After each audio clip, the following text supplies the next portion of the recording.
नमस्कार दोस्तों, मैं सुष्मिता सिंह। हिंदी कहानियों की श्रृंखला में आज सुनेंगे ख्याति प्राप्त प्रवासी भारतीय लेखिका अरुणा सब्बरवाल जी की कहानी कील। तो आइए सुनते हैं कहानी। बाहर खिली खिली धूप को देखते ही उसका मन बाहर जाने को मचल उठा। उसने अपने पैटियों से बाहर देखा। पेड़ शांत थे। लगता था वह भी चमकती धूप का आनंद ले रहे थे। धूप से घास पर पड़ी ओस भी यूं चमक रही थी मानो प्रकृति ने चमकते हीरों की वर्षा कर दी हो। सोचने लगी, आज उसका मन इतना चहक क्यों रहा है। उसने चाय का प्याला बनाया और टीवी पर न्यूज़ देखते ही खुशी से उछल पड़ी। आज से लंदन में लॉकडाउन खुल गया है। ऊपर से उसका कोविड टीके का दूसरा डोज भी लग चुका है। बाहर जाने की सोच से ही उसका मन चहकने लगा। आज फिर 1 वर्ष के पश्चात वह स्वतंत्र थी। उसने गार्डन में धूप की तपिश को महसूस किया। आसमान भी साफ था, क्योंकि लंदन का मौसम बहुत बेवफा होता है, दिल्लगी करता है। कपड़े मौसम को देखकर ही डालने पड़ते हैं। छाते का बोझ तो यहाँ अपने पर्स की तरह ढोना पड़ता है। उसने लिस्ट बनाई, नाश्ता किया, तैयार होकर निकलने ही वाली थी कि फ़ोन की घंटी बजी। फ़ोन उठाना नहीं चाहती थी, किंतु दिव्या का नंबर देखकर उससे रहा नहीं गया। हाय नीना, कैसी है? बहुत देर हो गई है मिले। लॉकडाउन भी खुल गया है, मौसम भी चहक रहा है। फ़ायदा उठाते हैं मौसम का, मटर गश्ती करने चलते हैं। क्या ख्याल है? क्यों नहीं, मैं तो पहले से ही तैयार बैठी हूँ। चल फिर मिलते हैं आधे घंटे में, हैरी के सेंट एन में। 2-3 घंटे दोनों ने बहुत मस्ती की, खरीदारी भी की। लगता था पूरा स्टोर ही खरीद डाला। जी भर के अगली पिछली बातें की। बुरी तरह थक चुकी थी दोनों। चल पड़ी दोनों ओमकार की पापड़ी चाट खाने। बात कुछ 4 दशक पहले की है। नीना और दिव्या दोनों दिल्ली के कनॉट प्लेस में वीज़ा के दफ्तर में मिली थी। बातों बातों में पता चला दोनों लंदन में एक ही शहर में जाने वाली थीं। फ़ोन नंबर का लेन देन हुआ। जल्दी ही दोनों में गहरी दोस्ती हो गई। दोनों के घर एक ही सिटी में होने के कारण दोनों परिवार लोहे के चुंबक की भांति जुड़ गए। एक दूसरे के लिए प्रतिबद्ध होते हुए भी स्वतंत्र अस्तित्व रखते थे। देखते देखते दिव्या 2 बेटों की माँ बन गई और नीना 2 बेटियों की। दिव्या के बेटे जल्दी ही अंग्रेजी सभ्यता के वशीभूत होकर उसी में रंग गए। दिव्या ने उनके नाम भी अंग्रेजी रख दिए। नीना की बेटियां अपनी भारतीयता पर बहुत गर्वित थीं। बच्चों की बढ़ती ज़रूरतों के कारण दिव्या ने बड़ा घर तो ले लिया, पर दोनों का स्नेह वैसे का वैसा ही बना रहा। दोनों परिवारों का जीवन सहज रूप से चलता रहा। अचानक एक दिन हार्ट अटैक आने के कारण नीना के पति का देहांत हो गया। लड़कियां अभी स्कूल में ही थीं। उसे लगा किसी बियाबान जंगल के बीच किसी छोटे से स्टेशन पर उसकी ट्रेन रुक गई है और अनजान यात्रियों के बीच में एकदम अकेली हो गई है। दिव्या भी अब उसके पास नहीं रहती थी। कुछ ही महीने में उसका सहज जीवन कैसे उलट पलट गया। धीरे धीरे संभलने लगी, किंतु एक चिंता उसे चिता की भांति सताती रही कि समय आने पर लड़कियों के विवाह कैसे होंगे। एक तो उसके पति नहीं है, दूसरा उसका बेटा भी नहीं है। वह सदा प्रभु से यही मांगती रही कि अपनी जिम्मेदारियों को निभाने के लिए उसे शक्ति प्रदान करें और समय आने पर उसकी बेटियों के लिए अच्छे रिश्ते मिल जाएं। क्योंकि हमारे समाज की मान्यताएं ही कुछ ऐसी हैं। एक औरत, वो भी विधवा, वैसे ही 2ym दर्जे की मानी जाती है और उसके बच्चों को भी 2ym दर्जे का माना जाता है। अब आप कहेंगे हम तो ऐसे नहीं हैं।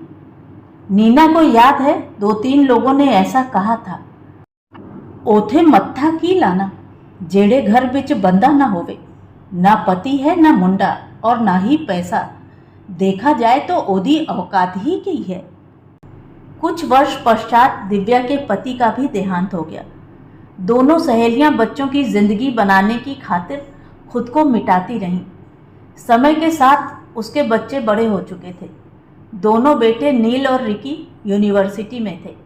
इधर नीना की दोनों बेटियां भी यूनिवर्सिटी में पढ़ रही थीं। समय का चक्र अनवरत चलता रहा। कितने वर्ष चौराहे पर लगी लाल पीली हरी बत्ती की तरह गुजर गए।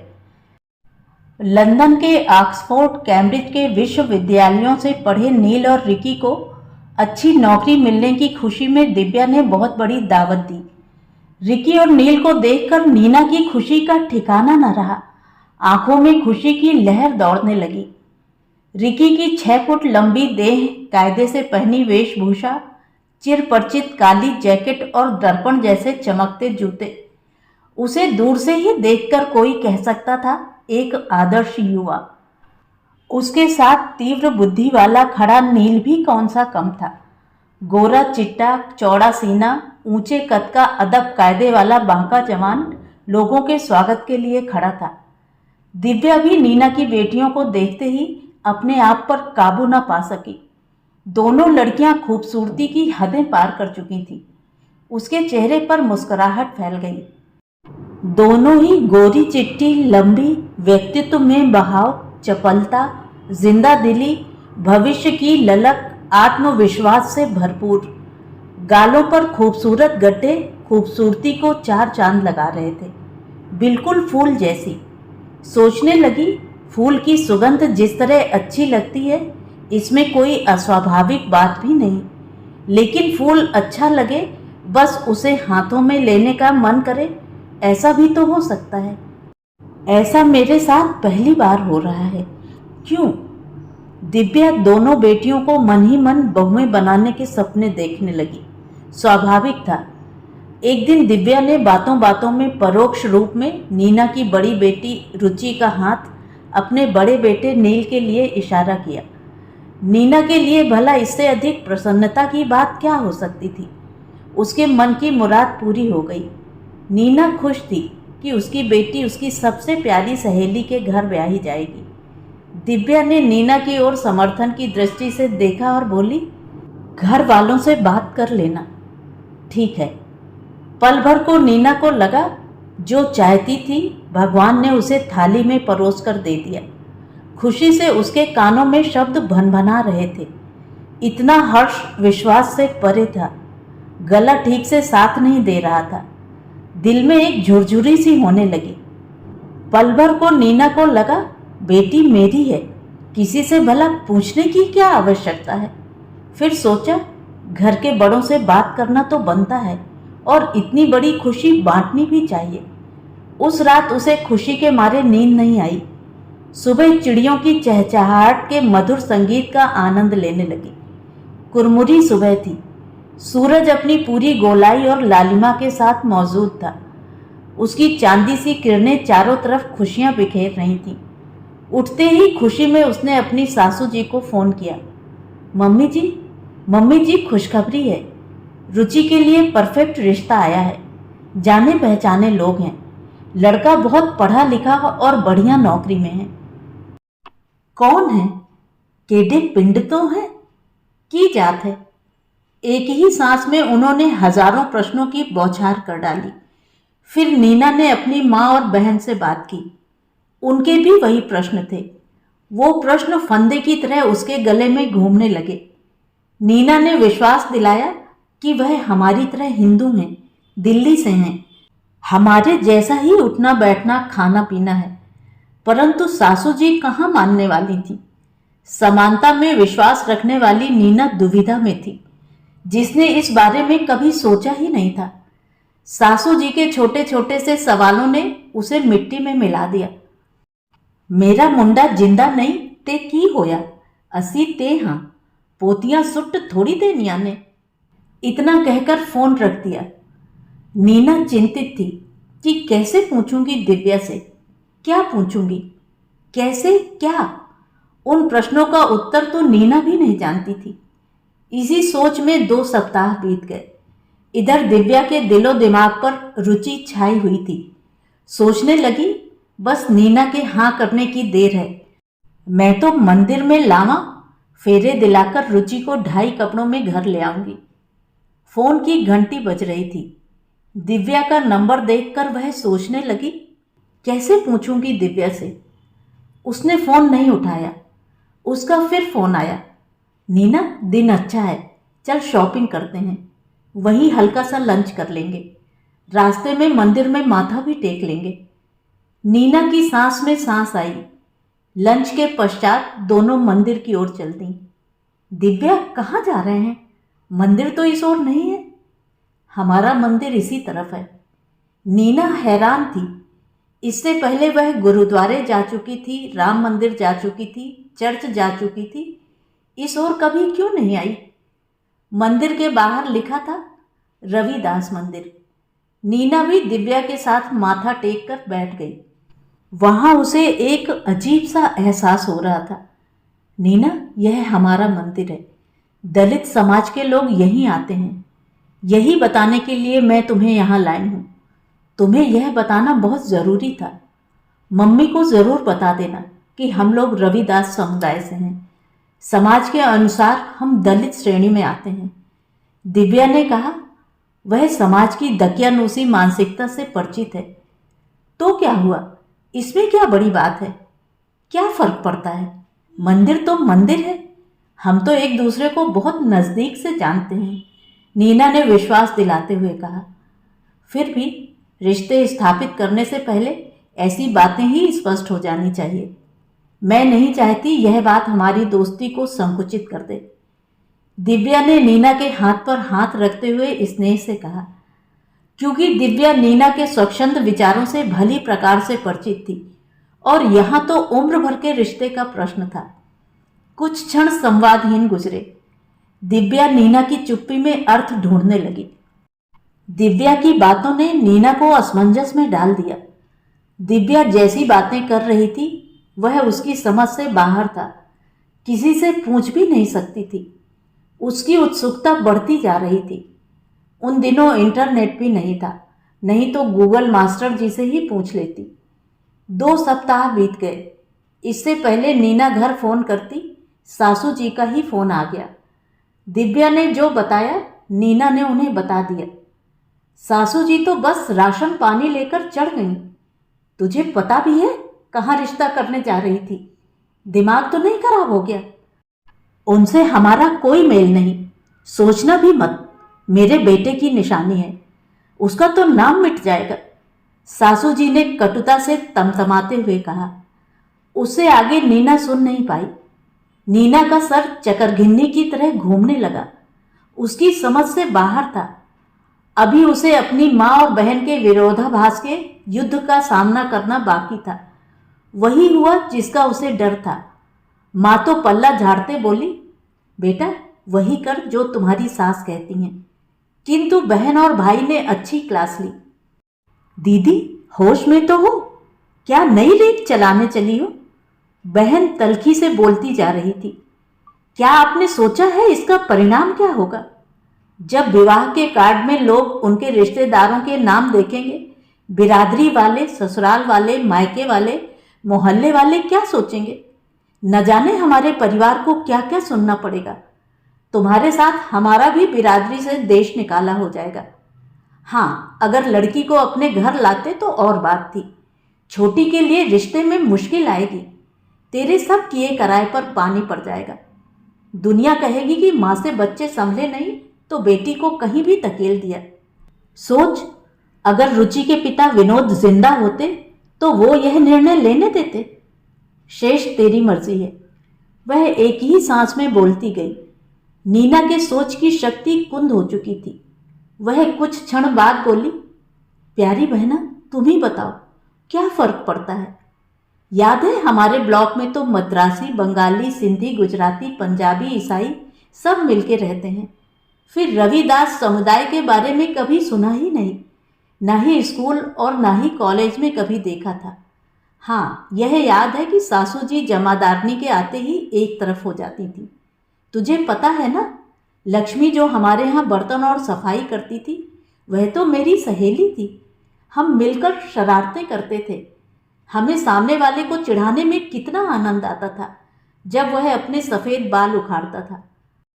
पापा जी ने तो कभी मना नहीं किया था कि लक्ष्मी से दोस्ती मत करो। मेरी बहन ध्यान से सुन, तू पापा जी की बात भूल गई। उनका आदेश था कि जब घर पर कोई भी भिखारी मांगने आए तो उसे अंदर कमरे में पंखे के नीचे बिठाकर रोटी खिलाओ। तब क्या हम भिखारी से पूछते थे कि उसकी जात क्या है? नहीं ना। अब क्या बदला है? दादी जी के घर में वह कालू राम जिसके हाथ का बना हम खाना खाते थे, हमारे साथ ताश खेलता था। तुम अपने अपने घरों में ही देख लो, तुम्हारी नौकरानियां, क्या उनसे पूछते हो कि तुम्हारी जात क्या है? अगर पता भी हो तो गलत भी तो हो सकता है। कम से कम मेरी सहेली ने सच तो बताया है। तुम्हें याद होगा, पापा जी जात पात और रंग भेद के कितने विरुद्ध थे। इंसानियत में विश्वास रखते थे, मानवता उनका धर्म था। कहते थे, नीना बेटा, इस राह से कभी भटकना नहीं। किसी को तो इन रूढ़ियों को तोड़ने में पहल करनी ही होगी। पहल मैं ही क्यों न करूं? प्यारी नीना दीदी, क्या आपने ठेका लिया है समाज को सुधारने का? दिल्ली छोटे बड़े क्लर्कों का मेट्रोपॉलिटन शहर है, जहां देश के सभी जात पात धर्म के लोग एक समुदाय की भांति रहते हैं। आपको क्या पता होगा, पढ़ाई समाप्त होते ही लंदन चली गई। दिल्ली आती भी हो तो सिर्फ 1 महीने के लिए। लगता है पूरी अंग्रेज बन गई हो। लंदन में यह सब चलता होगा, जात पात का सवाल ही नहीं उठता होगा, किंतु यहाँ नहीं। रिश्ते जोड़ने के वक्त यहाँ तो पहला प्रश्न जात बिरादरी का ही होता है। नीना दीदी, शांत होकर ध्यान से सुनो। यहाँ बात दूसरी है।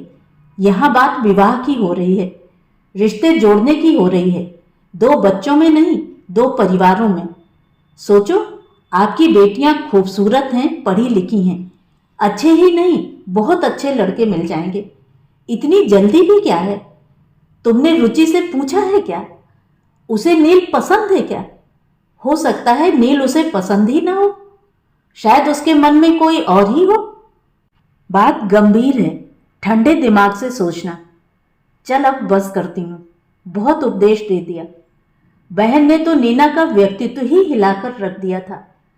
बहन की बातें सुनकर नीना का शरीर सूखे पत्ते की तरह कांपने लगा। उसे लगा जैसे जमीन उसे अपनी ओर खींच रही थी। सारी खुशी पल भर में मिट्टी में मिल गई। उसके भीतर ख्यालों के बवंडर उठ रहे थे। वह सवालों के चक्रव्यूह में उलझ गई। सोचने लगी, क्यों मैं असमर्थ हूं फैसला लेने में?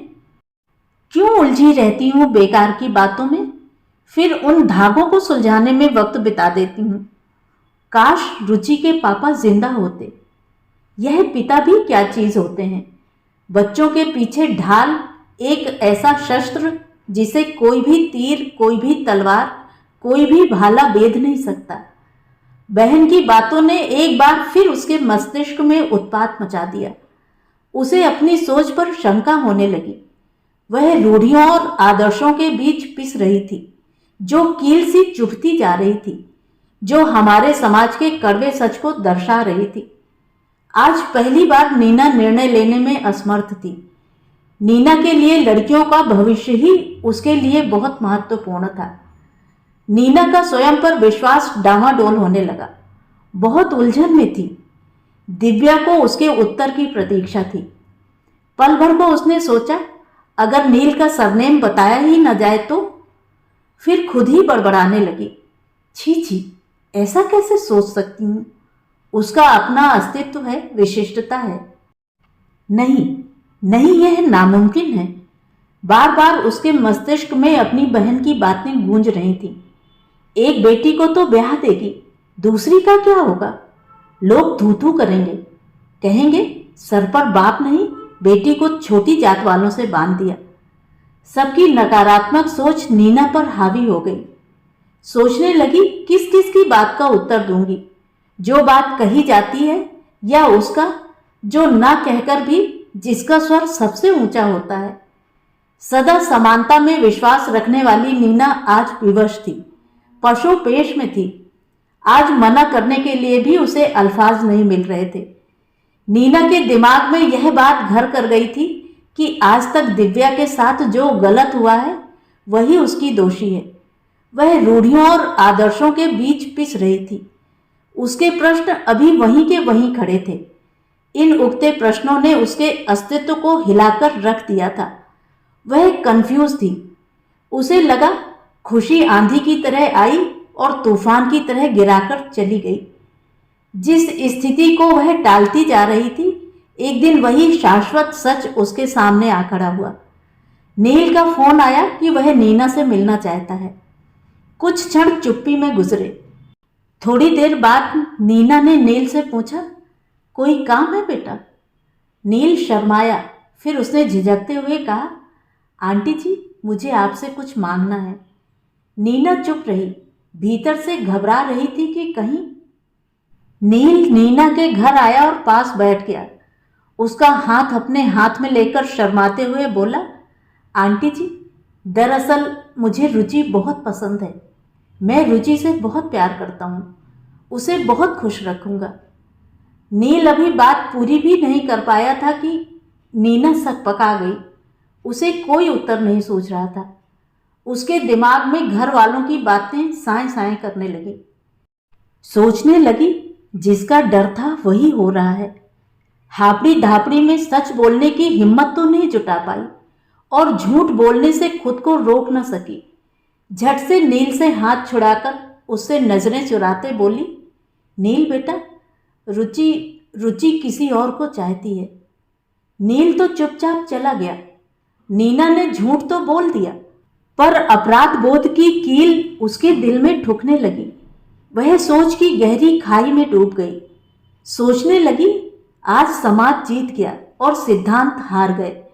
शायद मैंने ही अपने लिए बहुत सी गलतफहमियां पाल रखी थी।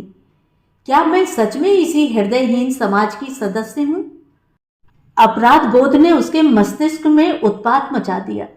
दरवाजे में लगी चाबी ने उसकी सोच को विराम लगाया। Mom, I am here, where are you? Ruchi ने कपड़े बदलकर नाश्ता किया। बातों ही बातों में मॉम की दिनचर्या के बारे में पूछा, किंतु नीना ने रुचि से नील का जिक्र तक नहीं किया। रुचि हैरान थी कि अभी तक मॉम ने बताया क्यों नहीं, चुप क्यों है। उसे चिंता होने लगी। रुचि की उत्सुकता बढ़ती जा रही थी। जुगाड़ लगाने लगी कि कैसे मॉम के साथ अकेले में बात की जाए। मौसम अच्छा था, मंद मंद हवा चल रही थी। अभी तो बहुत रोशनी थी। लंदन में गर्मियों में रात के 10:30 बजे तक अंधेरा नहीं होता। रुचि अपनी मॉम के सैंडल उसके सामने रखते बोली, mom, let's go for a walk. माँ बेटी दोनों घर के आसपास की हाई स्ट्रीट में टहलने लगीं। कुछ दुकानें देखीं, कुछ विंडो शॉपिंग की। बातों ही बातों में रुचि ने अपने पूरे दिन का ब्यौरा दे दिया, किंतु नीना टस से मस नहीं हुई। अचानक रुचि ने देखा नीना थोड़ा लंगड़ा रही थी। Are you okay mom? पैर में क्या हुआ? लंगड़ा क्यों नहीं है? मेरे सैंडल में कील जैसा कुछ चुभ रहा है। सामने बेंच है, चलो थोड़ी देर बैठ जाते हैं। दोनों चुपचाप बेंच पर बैठ गईं। चुप्पी को भंग करते हुए रुचि बोली, मॉम, आपने बताया नहीं कि आज नील आया था? प्लीज मना मत करना। मैं नील से बहुत प्यार करती हूँ, उससे शादी करना चाहती हूँ। पर बेटा, लोग। मॉम की बात सुनकर रुचि की आंखें आश्चर्य से फैल गईं। मुंह खुला का खुला रह गया, क्योंकि माँ के इस रूप से वह परिचित नहीं थी। उसने अपनी माँ को सकारात्मक सोच के साथ सदा आगे के बारे में ही सोचते देखा था। बोली, मॉम, आप कब से इन लोगों के बारे में सोचने लगी? कैसी बातें कर रही हैं? क्या फर्क पड़ता है? नील इंसान है, बहुत अच्छा इंसान है। दोनों चुपचाप चहलकदमी करने लगी। चलो बेटा, अब घर चलते हैं। रुचि को याद आया कि मॉम के सैंडल में उसे कुछ कील सी चुभ रही है। मॉम, अपना सैंडल दिखाओ, नहीं तो कील चुभती रहेगी। उसने सैंडल के भीतर हाथ फेरते एक चुभता स्टेपल महसूस किया। अपने ट्रीजर से स्टेपल निकालकर बोली, यह लो मॉम, अब कोई कील नहीं चुभेगी। नीना मंद मंद मुस्काई। उसकी आंखों में गर्व मिश्रित आश्वासन था। तो ये थी कहानी। कहानी आपको कैसी लगी कमेंट करके ज़रूर बताएं। और अगर मेरे द्वारा सुनाई हुई कहानियाँ आपको अच्छी लगती हैं और आप मेरे चैनल पर पहली बार आए हैं तो चैनल को सब्सक्राइब ज़रूर करें, लाइक करें और अपने दोस्तों और परिचितों में शेयर भी करें। बेल आइकन दबाना बिल्कुल भी ना भूलें। धन्यवाद।